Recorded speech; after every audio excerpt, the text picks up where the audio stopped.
Bienvenidos a este podcast Women's Hub con Dr. Abner Santos. El día de hoy tenemos un tema y una invitada muy especial. Gracias a todos por seguirnos en esta audiencia que cada día va creciendo.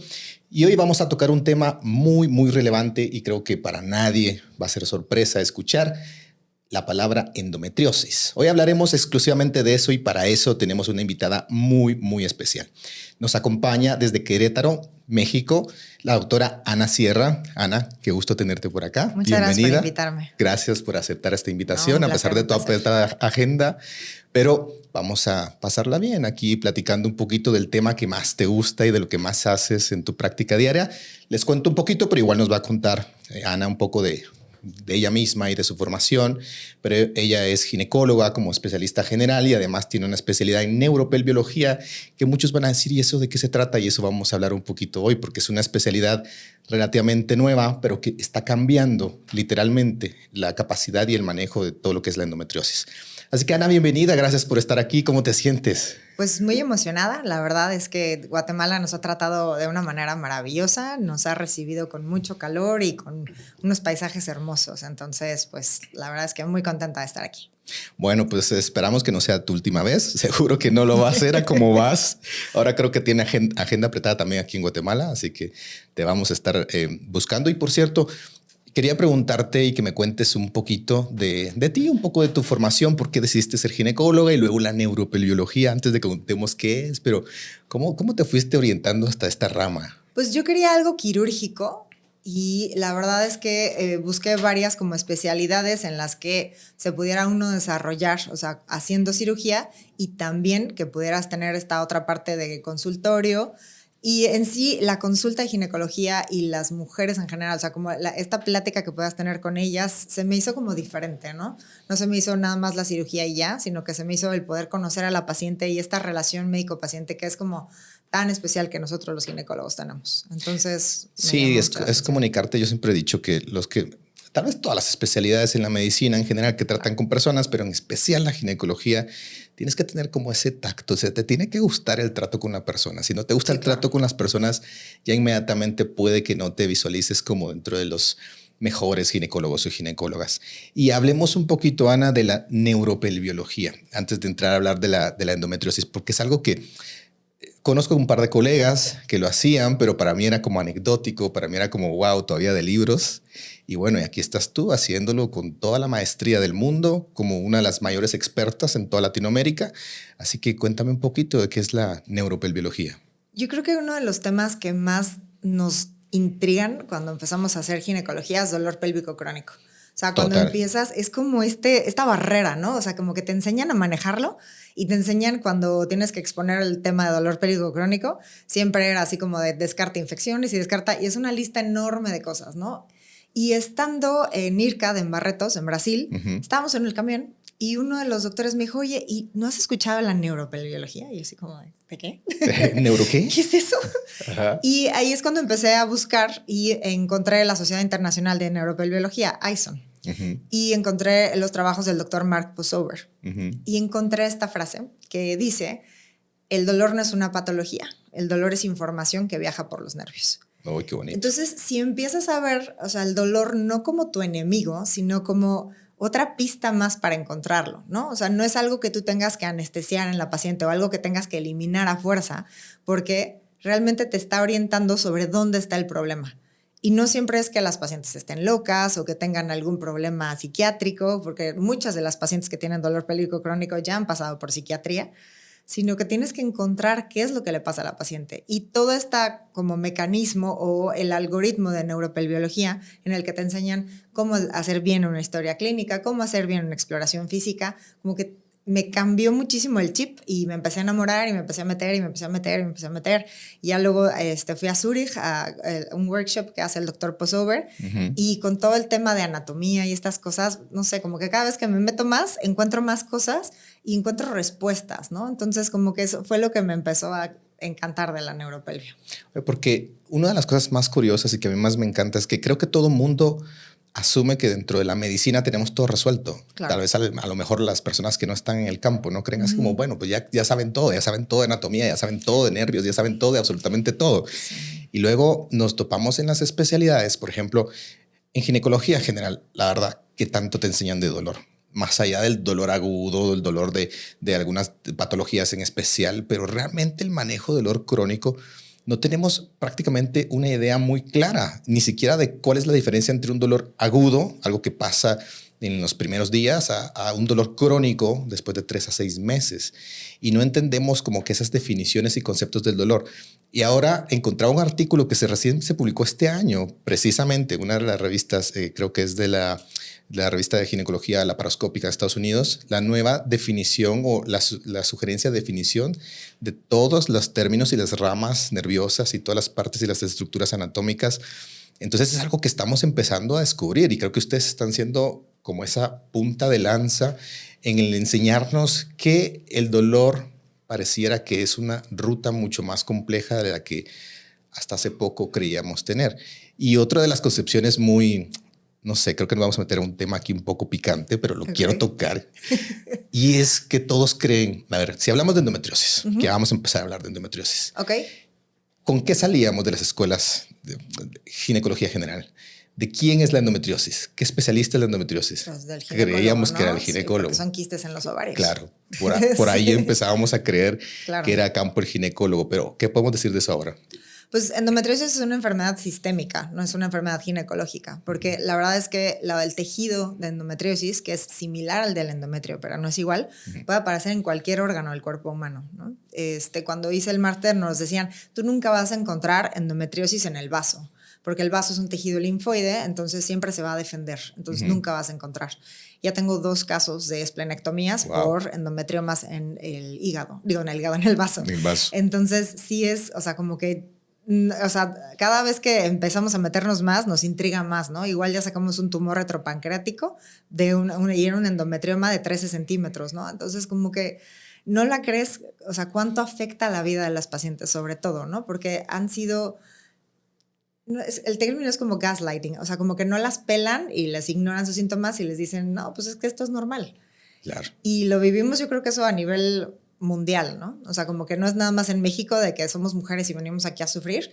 O sea, te tocaron los cólicos fuertes, qué mala suerte tienes. Eres de la estadística de la mala suerte. Sí. Yo me acuerdo, teníamos una en mi, pues sí, de mi equipo, mi guardia, una de mis amigas, de mis mejores amigas, era de las de los cólicos fuertes. Entonces sabíamos que cuando le bajaba, la bajábamos a urgencias y la canalizábamos.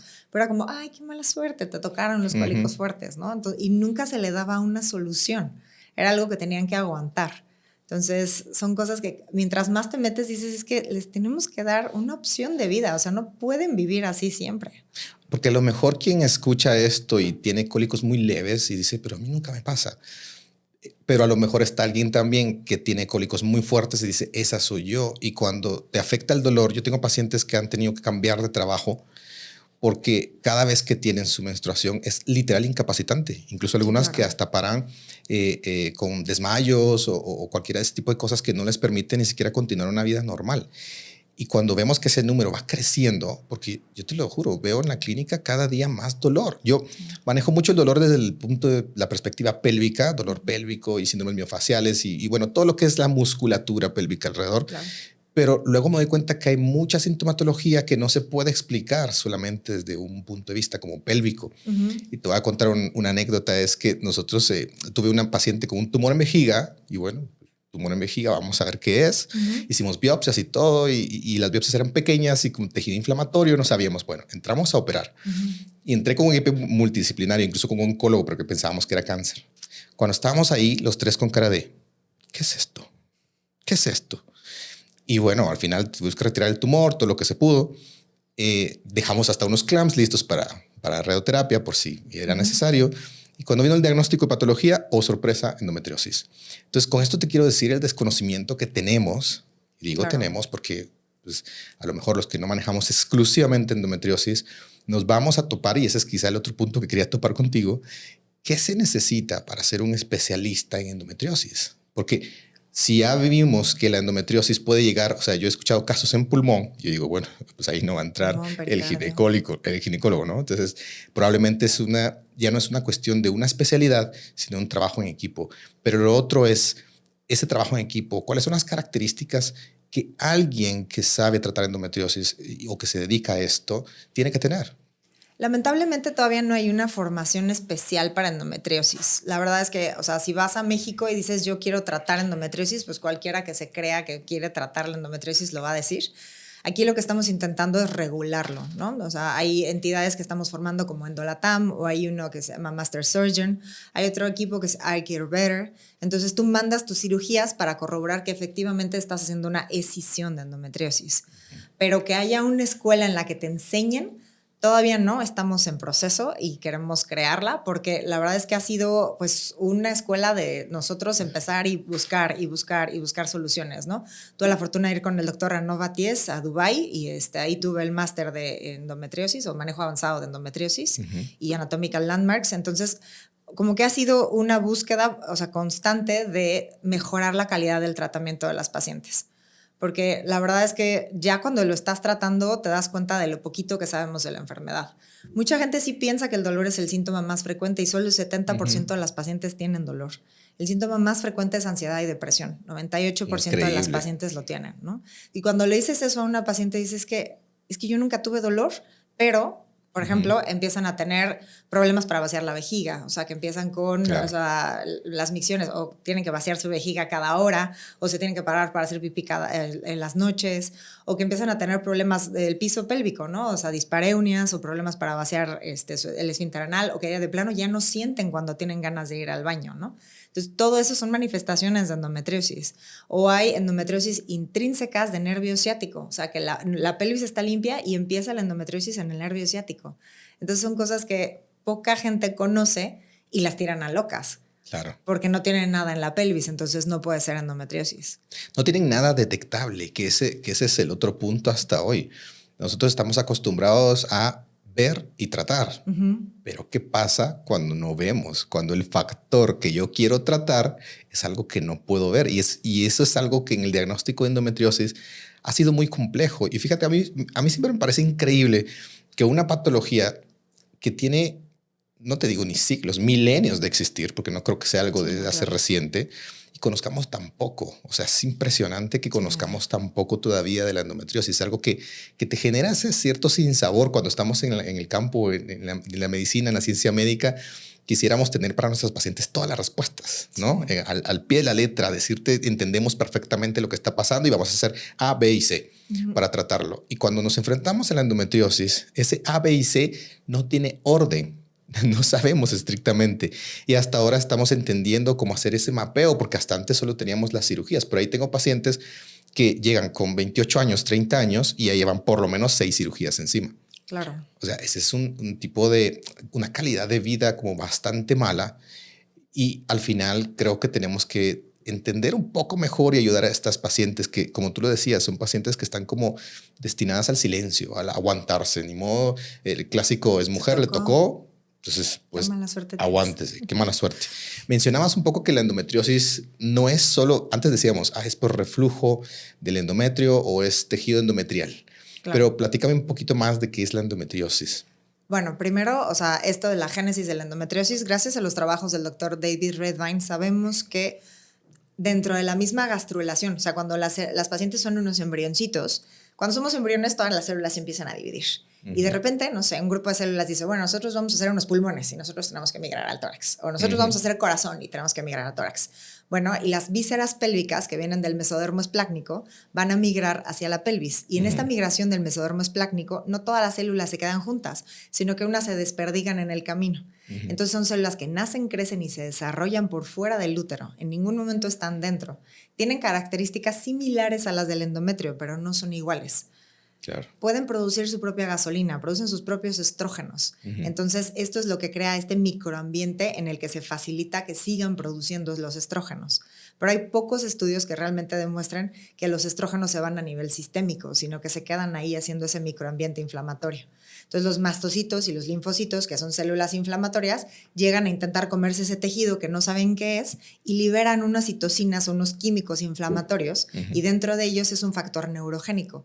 Por eso decimos que endometriosis es neurogénico, porque tiene un componente en el que no solamente comprime al nervio la placa de endometriosis, sino que físicamente esta citocina hace que una neuronita estire un bracito y inerve directamente la placa de endo. Imagínate. Entonces provoca un montón de dolor y esta inflamación se perpetúa. Entonces es como el ciclo sin fin, o es un ciclo de inflamación, dolor, que les dura años.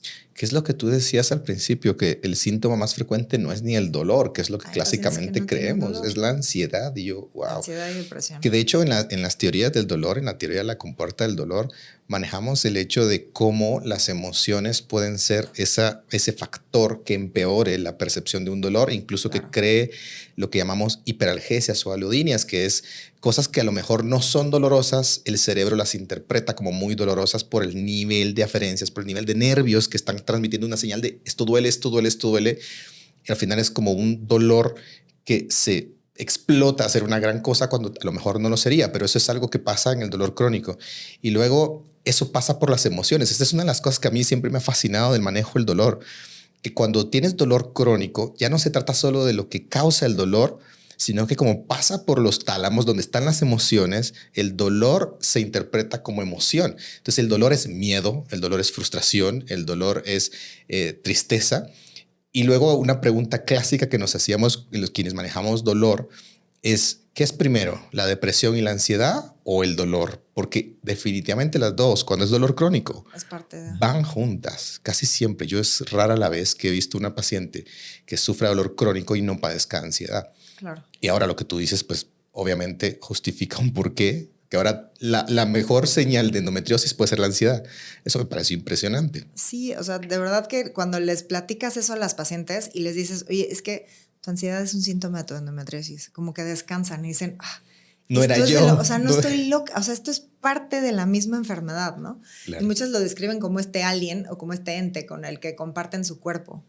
Hay un libro que se llama El diario del dolor, no sé si lo has leído, de María Guadalupe Puga, que ella es una paciente con fibromialgia. Entonces, digo, nosotros, no sé si tengas algún tipo de patología, pero yo no siento dolor todos los días. Entonces se me hizo un libro muy interesante para leer porque realmente ella describe a cómo comparte su cuerpo y cómo ella nunca está sola, porque su cuerpo está compartiéndose por el dolor. Entonces sí se me hace algo como muy interesante, ¿no? Porque algo que pasa mucho con el dolor, y creo que en estas pacientes, es lo aisladas que están o lo poco comprendidas. Porque, de hecho, hay una película que no recuerdo el nombre, me voy a acordar y lo voy a mencionar, y si no, después lo traigo a las redes. Pero hay una película que habla de una mujer que tiene endometriosis precisamente, y cómo esta mujer se aísla. Pero el gran problema no es solo que ella se aísle, sino que es que todos los que están alrededor se cansan. Claro. Porque no encuentran una respuesta, incluso en sus médicos, que ellas buscan ayuda y de repente van con 2, 3, 4, 5 especialistas diferentes y todos les dicen todo está bien. Claro. Entonces, alguien que va buscando ayuda de expertos y todos los expertos le dicen que todo está bien, pero yo sigo sintiendo dolor, empieza a pensar, pues el problema soy yo. Claro. Yo soy como, pues como tú dices, yo soy la loca. Y no es así en estos casos del dolor. Entonces, creo que ese acompañamiento para la paciente, o esa empatía, yo creo que nos falta mucho en el mundo, a los que tenemos la suerte de no tener un dolor crónico, nos falta mucha empatía para todas estas pacientes que sufren de este dolor todos los días o en las que mejor les va cuando tienen sus periodos menstruales, ¿no? Hay unos artículos, la verdad es que no está tan probado, pero se supone que sí hay una deficiencia del aminoácido de triptófano, que sabemos que es como la base para crear serotonina. Entonces, se supone que las pacientes de endo tienen menos triptófano. Y yo lo he utilizado en el tratamiento y en algunas pacientes sí funciona, pero no en todas. O sea, como que sí es un componente bien especial. Y es lo que decíamos, ¿no? O sea, el dolor no es mucho más que una transmisión nerviosa. El dolor es la experiencia del dolor.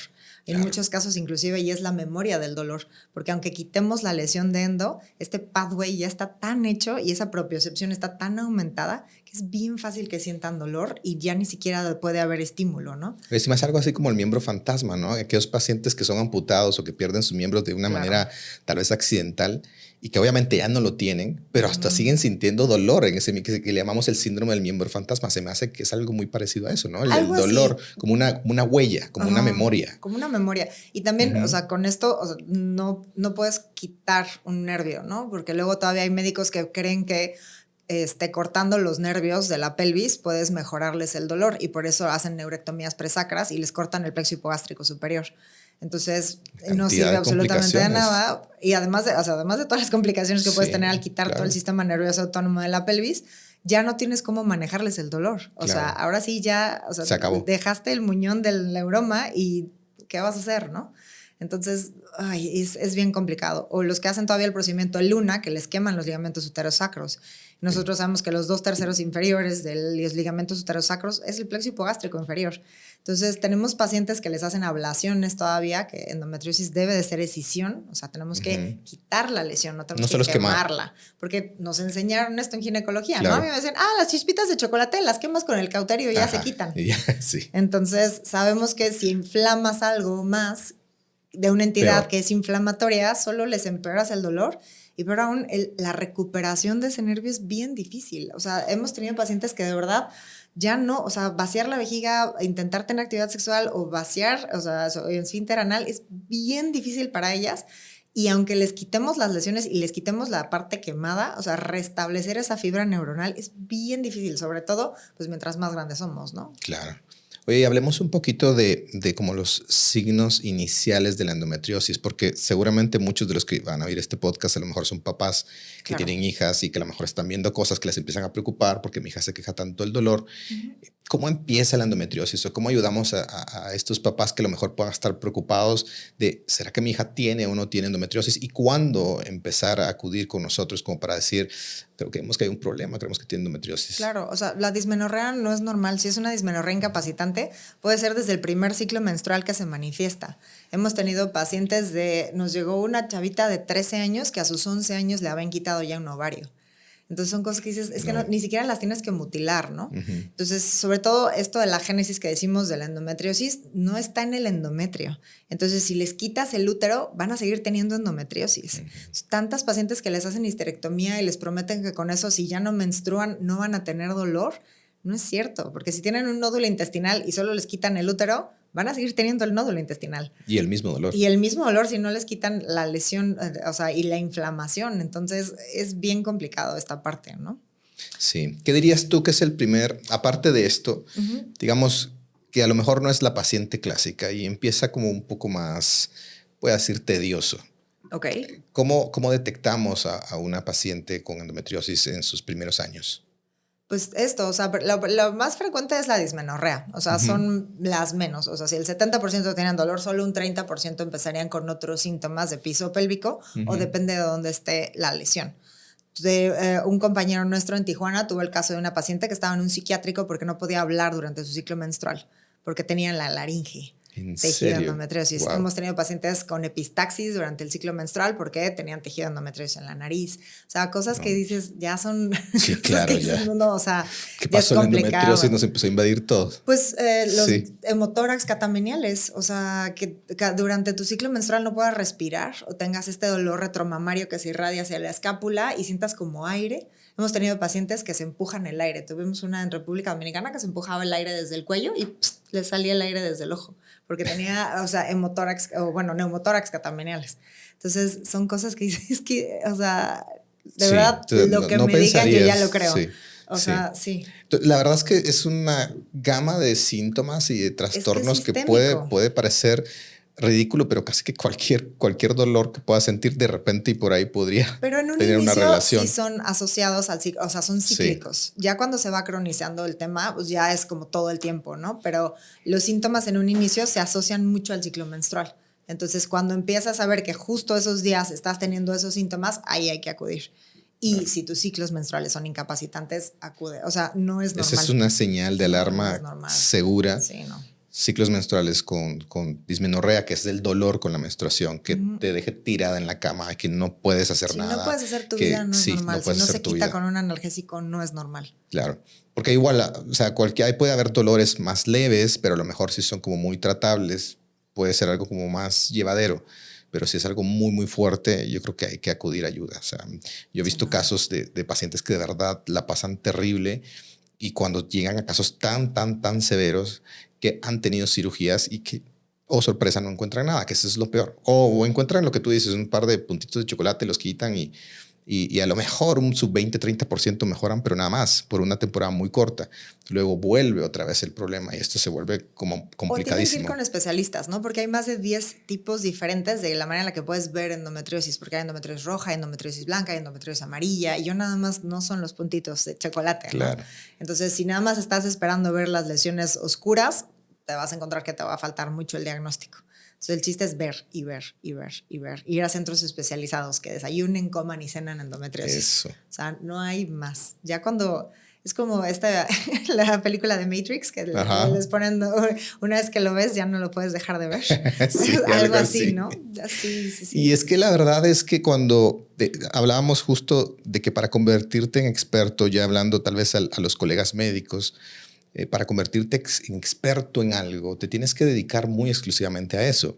Que a lo mejor en Latinoamérica aún es un poco difícil poder encontrar especialistas dentro del campo que estén exclusivamente dedicados, pero gracias a Dios ya hay personas como tú, como tu equipo, incluso aquí en Guatemala está Endolatam GT, que también están trabajando muy fuerte y se están dedicando exclusivamente a eso.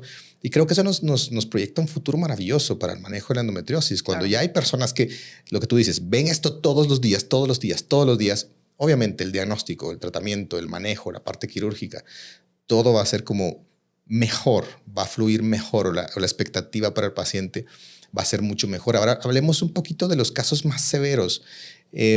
¿Cuándo es un caso o podemos decir que es un caso severo de endometriosis?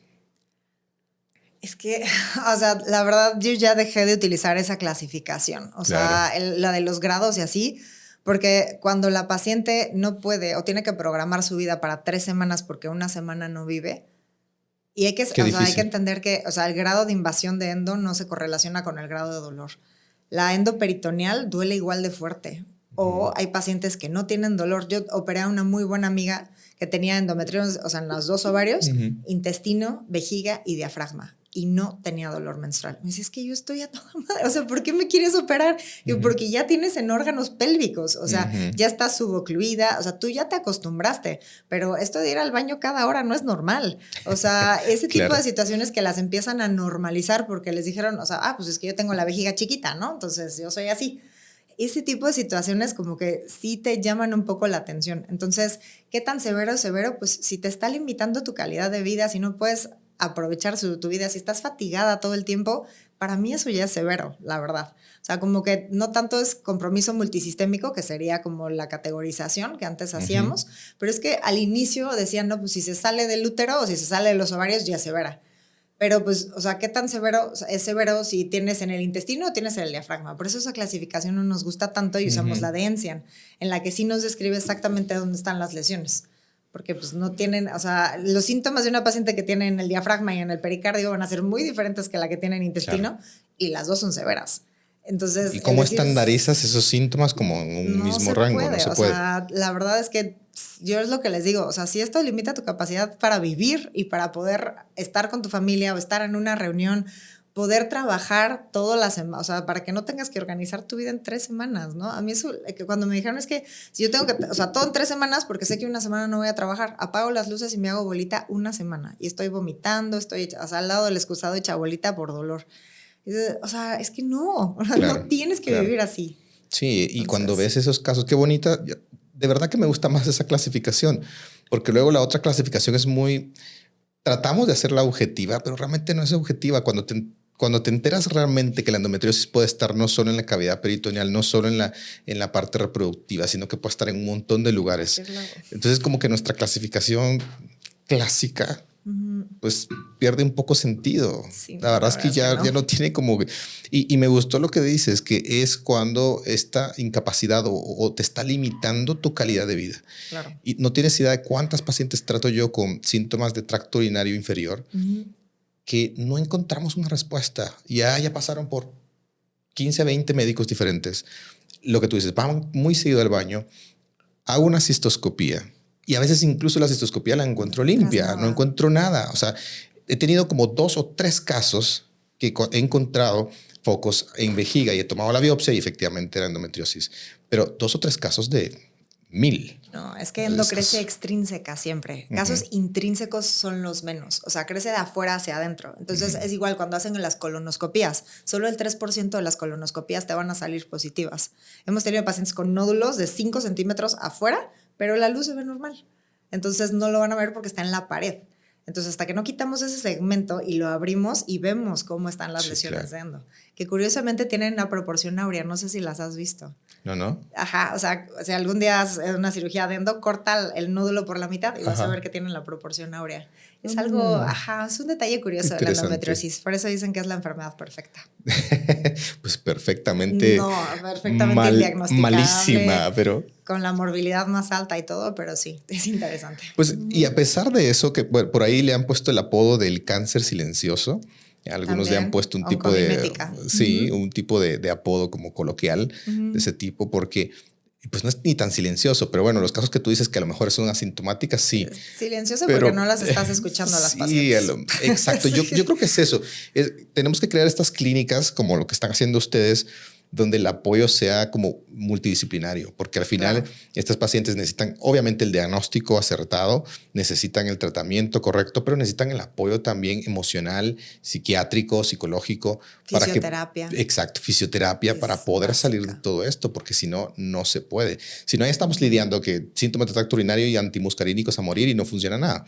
Y decimos, pero ¿por qué no funciona? Y además es paciente joven. Mira, esa paciente que llega con síntomas de tracto urinario joven, de tracto urinario, perdón, y que llega con esa frecuencia de que va cada hora, que son casos raros, que no encuentras otra causa. Yo siempre pienso en endometriosis. Siempre pienso en endometriosis. Y una de las cosas que hago es como una prueba terapéutica. Yo digo, bueno, si la prueba terapéutica funciona y te alivia los síntomas más que los antimuscarínicos, pues a lo mejor por ahí va. ¿Y cuál es la prueba terapéutica? O sea, ¿le das bueno, a veces, por ejemplo, una progestina. Una progestina, por ejemplo, tipo el Dinogest, algo así. Y entonces se le prueba 1 o 2 meses y luego los síntomas mejoran. Los síntomas urinarios. Y dices, bueno, pues aquí está la respuesta. Por ahí va, o sea. ¿Y más que antimuscarínicos, no has pensado en darles alfa-agonistas? Pues sí, puede funcionar también muy bien. Es que, o sea, si tienen compresión simpática, entonces si disminuyes, o sea, simpático y parasimpático se están peleando todo el tiempo por el control. Entonces, si está comprimido el simpático, el parasimpático se va a hiperexcitar. Claro. Entonces, yo me ha pasado así con las pacientes, ¿no? Cuando les doy antimuscarínicos es como dejar una gallina sin cabeza, ¿no? Porque ya no tienen ni el simpático ni el parasimpático y me empeoran los síntomas. Entonces, si el simpático es el que estás comprimiendo y el parasimpático el que predomina, mejor dale un agonista simpático. Pues es una muy buena opción. Para los que ven y no están entendiendo nada de lo que estamos hablando. Estamos hablando de unos receptores dentro del músculo de la vejiga, unos que controlan la fase de contracción, que son los antimuscarínicos y vienen del parasimpático, y otros que hacen que se relaje la vejiga y vienen del simpático. Entonces, de eso estamos hablando. Entonces, efectivamente, los beta 3, que son los que hacen que se relaje la vejiga, puedan ser una muy buena opción. Por suerte ya tenemos... Alfa 2 si es el cuello y tienen ahí problemas, o si tienen compresiones, o sea, si el problema es el detrusor, ya les das beta. Depende de dónde esté el problema para relajar. Pues, por eso es tan importante. Ya que estamos hablando de tratamiento, hablemos de tratamiento. Empecemos hablando de tratamiento médico. ¿Cuál es el tratamiento médico de primera línea o de elección en una paciente con endometriosis que decimos, esta es endometriosis? El tratamiento médico no cura. Es un paliativo. Vamos a empezar por ahí. Punto muy importante. Anótenlo, por favor. Sí, no. El tratamiento médico, la verdad es que, o sea, si tú tienes un nódulo intestinal, por más hormonas que te demos o por más tratamiento, vas a seguir teniendo un nódulo intestinal. Si tienes un nódulo en el pulmón, por más tratamiento que yo te dé, vas a seguir teniendo tu nódulo en el pulmón. O sea, no te lo quita. Entonces, no, la verdad es que es un paliativo. Entonces, ¿para qué lo dejamos? Para las pacientes, o sea, como primera línea, para las pacientes que el dolor es manejable así. O sea, porque la verdad es que la cirugía la dejamos para las pacientes en las que se les incapacita el dolor o tengan compromiso ya a órganos pélvicos. O sea, si tienes un compromiso en el uréter que está tapándole el uréter, no le des hormonas, quítale eso, porque si no, el riñón ya no va a estar pudiendo vaciar. Y si no puede vaciar, puedes perder tu riñón. Entonces, mejor hacer una cirugía a tiempo, ¿no? Claro. Pero para estas pacientes en las que solo el compromiso es peritoneal, vamos a empezar con lo básico, que es la dieta. Eso, o sea, la primera línea es dieta y una buena fisioterapia. Los suplementos nos ayudan tantito. Hay unos moduladores de estrógenos como el Vitex Berry que nos puede ayudar un poco en ciertas dosis y con ciertas pacientes. Parte de lo que hace la endo es que no todas las pacientes son iguales y no todas tienen receptores para hormonas. Entonces, no todas les funciona darles progestinas o no todas les funciona darles algún supresor de estrógenos. La verdad, las castraciones químicas yo estoy muy en contra de eso porque le limitas la calidad de vida a la paciente. A los 25 años le estás poniendo en menopausia. Entonces, no recuperan la función estrogénica después de que le suspendes el tratamiento. Tienen más riesgo de osteoporosis, les aumentas el riesgo de infarto, las pones depresivas, las pones secas, y les cambias la vida. La verdad es que me choca a mí ese tratamiento. Y sí, o sea, literal las haces pasar en una menopausia a sus 20, 30, literal. Y no recuperan. O sea, se han hecho estudios en los que después de un tratamiento así ven niveles de estrógenos y les es o sea, es complicado poderlas embarazadas después de un tratamiento con letrozol o algún supresor así estrogénico fuerte. La verdad es que yo prefiero no. O sea, intento modularlas. En un inicio les podemos dar tratamiento de anticonceptivos orales siempre y cuando la paciente esté entendiendo que no le estoy quitando la enfermedad, estamos modulándola. Hay muchas pacientes que con un buen estilo de vida antiinflamatorio les jala súper bien. Entonces, ya que mencionabas la dieta, sí. ¿Qué tipo de dieta es la más idónea en endometriosis? Depende de la paciente. O sea, porque hay pacientes que el gluten las inflama un montón, hay pacientes que no. Hay pacientes que los lácteos les inflaman un montón, hay pacientes que no. Y la verdad es que estas dietas supresoras no me gustan a mí porque, o sea, somos entes sociales y parte de lo que hacen en su vida, o sea, comemos juntos. Entonces, que tengan que llevar su topper a todos lados se me hace una locura y no lo van a hacer. Entonces, yo creo que darles una dieta súper agresiva, o esto lo he tratado mucho con mi nutrióloga, ¿no? O sea, siempre es como 80-20, hasta en el día a día o en el conjunto a todos los días, ¿no? Pero no puedes ser perfecto en tu alimentación todo el tiempo, porque tienes que estar preparado para que un día no se te pueda hacer y, ok, pero tienes este otro 80% de las veces en las que estás disminuyendo la inflamación por medio de tu alimentación. Y es bien importante, pero la dieta debe de ser adecuada a cada paciente. Hemos tenido pacientes que se organizan perfecto y que les encanta que les digas, bueno, vas a medir 3 nueces, 2 granitos de arroz, medio aguacate y lo pones y les encanta que lo pongan así. Esa estructura. Esa es su personalidad. Sí, claro. Y yo tengo una nutrióloga que trabaja así y la aman, las que les gusta esa estructura. Y tengo otra nutrióloga que no les pone estructura. O sea, que les dicen, a ver, ¿cuáles son tus alimentos? Vamos a ver cómo los podemos mezclar para que disminuya esta inflamación. Porque si tú mueres de ganas de comerte esto, vamos a ver cómo lo balanceamos para que el impacto glucémico sea menor. Para que, o sea, la fibra nos ayude. Para que, o sea, tienes este otro de qué depender. Y siento que hay otras pacientes que les beneficia mucho eso. Por ejemplo, a mí, o sea, yo en la vida podría seguir algo estructurado porque nuestros días no son estructurados. O sea, a veces me puedo tardar 2 horas en una cirugía, pero en la misma me puedo tardar 6 horas y ya no saliste, ya no comiste, ya te fuiste a lo que sigue. Entonces, cuando la vida es así y tienes que estar viviendo obsesiva porque ya no te comiste tus 3 nueces a las 3 de la tarde, no vaya. O sea, no hay manera. Total. Sí, no se puede, ya perdiste la estructura. Sí, entonces, 2 cosas muy puntuales a las pacientes con endometriosis. 1, tratamiento médico. No cura, solo es paliativo, solo tratamos de mejorar la calidad de vida. No avanza la enfermedad y en muchas pacientes les quita el dolor. Exacto. Pero no les quita la endometriosis. Y luego buscar una nutrióloga que tenga conocimiento de dieta antiinflamatoria y que la adecue a esta paciente. A la paciente, sí, porque hay que ver qué intolerancias alimentarias tiene la paciente. Exacto. Cómo está, o sea, luego mucha gente dice, bueno, es que endo tiene un componente autoinmune, ¿no? Como comentábamos, los mastocitos y los linfocitos. Entonces, no vas a mejorarles el sistema inmune porque les empeoras la enfermedad. Es lo mismo que pacientes con hipotiroidismos y así. O sea, cuando tienen hipotiroidismos autoinmunes y les dan una dieta que les aumente la respuesta del sistema inmune, les empeoran los síntomas. Entonces, aquí lo que tenemos que hacer es modular el sistema inmune. Entonces, luego eso muchas nutriólogas no lo entienden, ¿no? Entonces, sí tienes que ir con una nutrióloga que entienda el tema de la inflamación y cómo regular esta inflamación o qué alimentos pueden hacer y que entienda muy bien, o sea, el estilo de vida de la paciente. Y es como en cualquier patología que cuando tú lo intentes hacer por fuerza de voluntad propia, como que a veces no te funciona bien. Primero, porque no conoces lo que tienes que hacer, lo que tienes que restringir. Claro. Y segundo, porque a veces la fuerza de voluntad nos falla.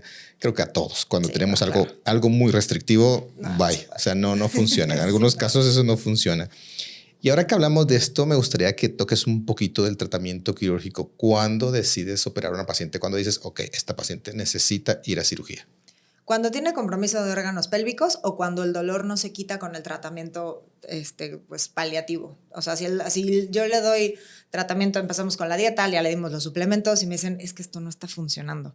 Valoramos el utilizar hormonas o no, porque hay pacientes que ni siquiera están dispuestas a tomarlas y, ok, vamos a pensar en quitar las lesiones, ¿no? Por decirlo así, en pacientes refractarios al tratamiento. O sea, que el tratamiento no ya funciona. Lo dimos, no funciona y pues bueno, no hay nada que hacer. Y la verdad es que solo es el 10% de las pacientes. O sea, solo el 10% de las pacientes tenemos que operar. El problema está en que la población son 200 millones de pacientes. Entonces, sí, bueno, es que es impresionante. El 10% de 200 millones siguen siendo 20 millones de pacientes que necesitan. Entonces... y una cirugía de calidad, no que se la hagas 8 veces y no les quites ninguna enfermedad, ¿no? Y algo que me ha llamado mucho la atención en el manejo específicamente de endometriosis es que este es uno de aquellos casos donde no hay discusión. La cirugía laparoscópica es mejor. Sí. Así, casi 100%. que, o sea, no creo que podamos tener ese debate. No. O sea, esto no es debatible. Ahora, cuéntame un poquito por qué. Porque lo ves mejor en láparos. O sea, no hay manera que puedas, por ejemplo, o sea, la parte de neuropelvio. Yo puedo ver un nervio que mide 1 milímetro enfrente en una pantalla y puedo ver cómo lo diseco alrededor. Exacto. Abierta en la vida podría verlos. O Si sea, máxime tu coagulito ahí, lo mueves y moviste con todo el nervio. No sabes qué es lo que estás haciendo, ¿no? Y no nada más en eso. O sea, las lesiones y este patrón tan específico que tienen, lo vemos gracias a la laparoscopía. Porque luego me dicen las pacientes, no, es que si me opera por laparoscopía no ves bien. Y yo, ¿cómo que no? O sea, claro que se ve muchísimo mejor que si yo te opero abierta. O sea, de plano, yo no lo negocio. O sea, si me piden una abierta, les digo, yo conmigo no ves. Y es que ¿sabes por qué lo piden las pacientes? Porque todavía hay algunos colegas que lamentablemente sí, claro, ofrecen cirugía para endometriosis por vía abierta, como que fuera mejor que la laparoscópica. Es más barato. No, claro, sí, es más barato, pero ¿a qué hora ves? O sea, aunque usáramos un microscopio o algo por el estilo, creo que no es igual. Incluso el control del sangrado, el control de la estructura que vas como limpiando, por decirlo así, es mucho más claro, mucho más benigno. Entonces, esta es de las pocas cosas. Yo que soy cirujano vaginalista y me encanta operar cirugía pélvica y soy cirujano pélvico, pero este es uno de los casos en los que ya me callaste de entrar, no puedo opinar, no puedo decir nada, ya está bien, sí. La endometriosis debe operarse idealmente por laparoscopía, creces. Sí, no hay manera, o sea, sí. No. Bueno, no nos vamos a meter a técnica ya, porque ya creo que hicimos un recorrido hoy de la endometriosis, pero antes de terminar me gustaría que habláramos de si existe algo, de alguna manera, que ayude a una mujer a prevenir, si no es que le dé, porque ya vimos que también tiene factores embriológicos, sí, claro, pero por lo menos evitar que progrese o que se empeore tanto. ¿Qué podríamos decirle a las pacientes que usen como medidas estratégicas de prevención? La alimentación. O sea, la verdad es que cada vez vemos más problemas en pacientes, digo, porque se está diagnosticando más, pero también hay que ver cómo nos estamos alimentando y la cantidad de químicos que agregamos a nuestra dieta. Entonces, sí, o sea, el componente genético está ahí. Entonces, la verdad es que no es como que lo vamos a parar, pero podemos disminuir un poco la inflamación con un buen microambiente, ¿no? Claro, y eso sí creo que es importante porque a veces la clásica pregunta de alguien que padece dolor, independientemente de cuál sea, es, uno, ¿por qué a mí? Y segundo, ¿qué hice mal? Claro. Y creo que este es un mensaje muy importante a la paciente que tiene endometriosis.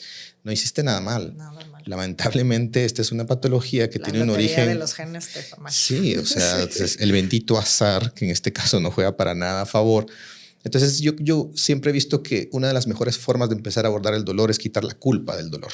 Claro. O sea, muchas llegan con la idea de yo soy la culpable porque de plano no hice las cosas bien o bueno, la alimentación que tú mencionas, yo creo que el sobrepeso también porque es inflamatorio hasta cierto punto que pudiera interferir. No sé si eso consideras que es un factor. Que te digan que, o sea, hay pacientes muy flaquitas que tienen unas endometriosis horribles. Entonces, no, la verdad es que no. A lo mejor no, ese factor inflamatorio no me contribuye tanto. Es que, o sea, no, cuando hemos tenido pacientes que pesan 39 kilos, 30, o sea, porque lo único que pueden comer, o sea, a veces una paciente me dijo, es que lo único que puedo comer yo es mango, porque todo lo demás me inflama. Entonces se comía 3 pedacitos de mango y se distendía muchísimo porque tenía un nódulo en la válvula ileocecal, entonces no podía pasar ni siquiera en alimento. Entonces, toda desnutrida, o sea, flaquititas. Y la verdad es que, o sea, no, y ellas no tienen la culpa de que estén ahí un nódulo intestinal. Claro.